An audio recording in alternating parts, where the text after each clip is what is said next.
Hello everybody, this is Vlad Cobzaru, And this is Foozan Monga.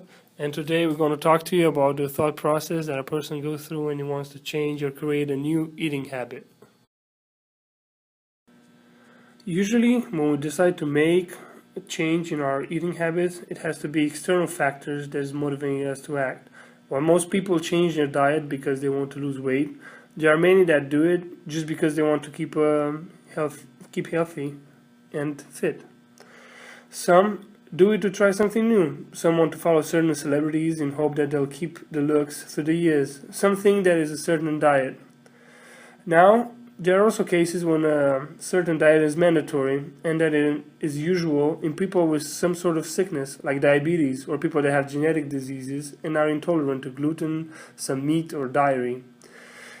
And last but not least, let's not forget that for some, religion plays a role in one's diet. Muslims, for example, don't eat pork, and Christian Orthodox have certain periods when they don't eat dairy and meat.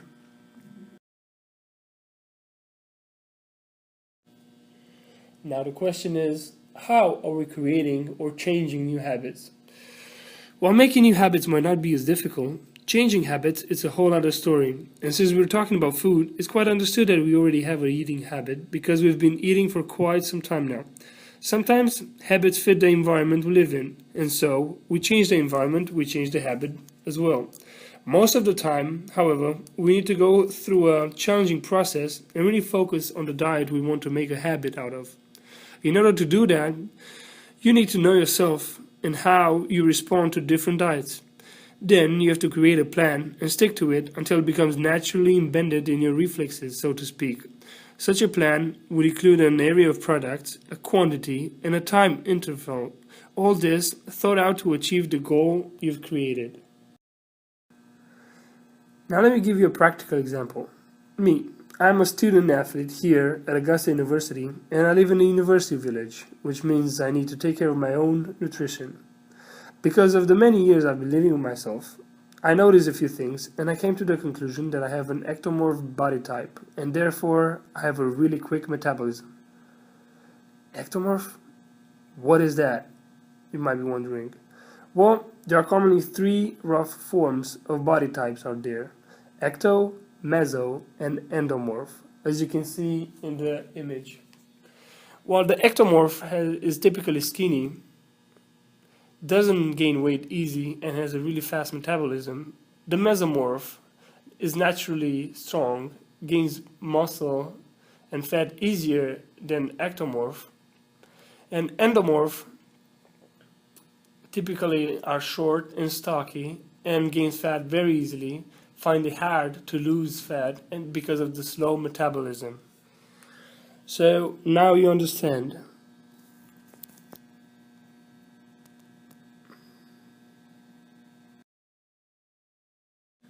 Now I'm going to use all this information to create and structure my diet, right? So I also have to keep in mind that I'm an athlete, which sometimes could be a plus or a minus. It could be a plus because it enhances my appetite, which means I'll be able to eat more. But then it could be a minus because I have to eat even more to replenish all the energy that I've been using. Now, what I eat, how many times and why?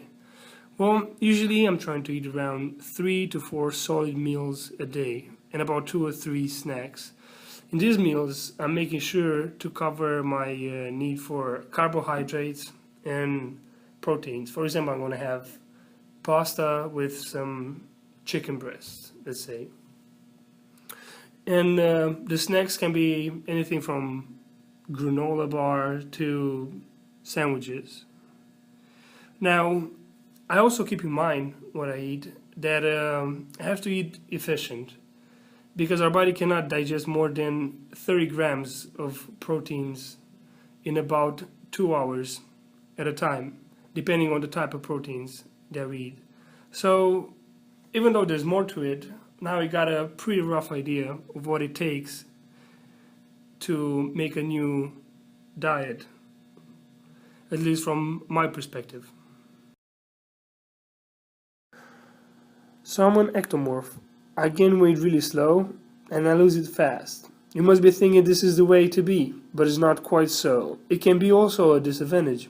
You can't really gain muscle that easy, and you have to eat constantly to keep fit, and therefore, here's the need to create a habit to sustain my alimentation goals. In order to do this, you have to know how your body works. Our body essentially uses carbohydrates, fats, and proteins to fully nourish itself to grow and function. Carbohydrates, like sugar, bread, rice, potatoes, are mainly used for energy. Proteins, that are usually found in beans and meat, are the building blocks, and fats are for storing energy. If our first source of energy, carbohydrates, is depleted, then our body uses fat to supply with energy. And as it goes through fat, as the percent body fat approaches about 10% depending on age and sex, the body starts digesting proteins and so losing muscular mass. Ectomorphs, because they have such high metabolism, they deplete the carbohydrate supplies really quick. So they run into the other auxiliary sources of energy, fat and proteins.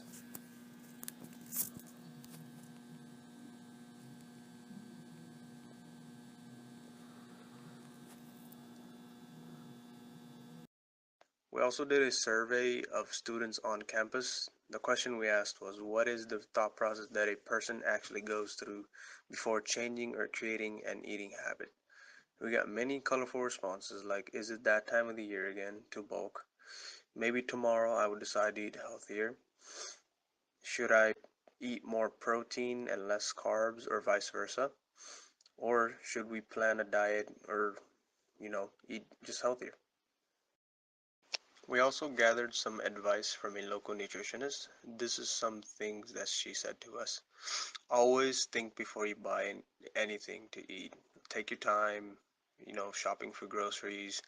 Make healthier food choices that benefit you in the long run. That also means cooking at home or going out to eat. Always try to stay active. This doesn't always mean go to the gym or, have a hard workout, but a little walk in the neighborhood will never hurt you. Plan a diet based on your daily activities and your schedule and also your body type.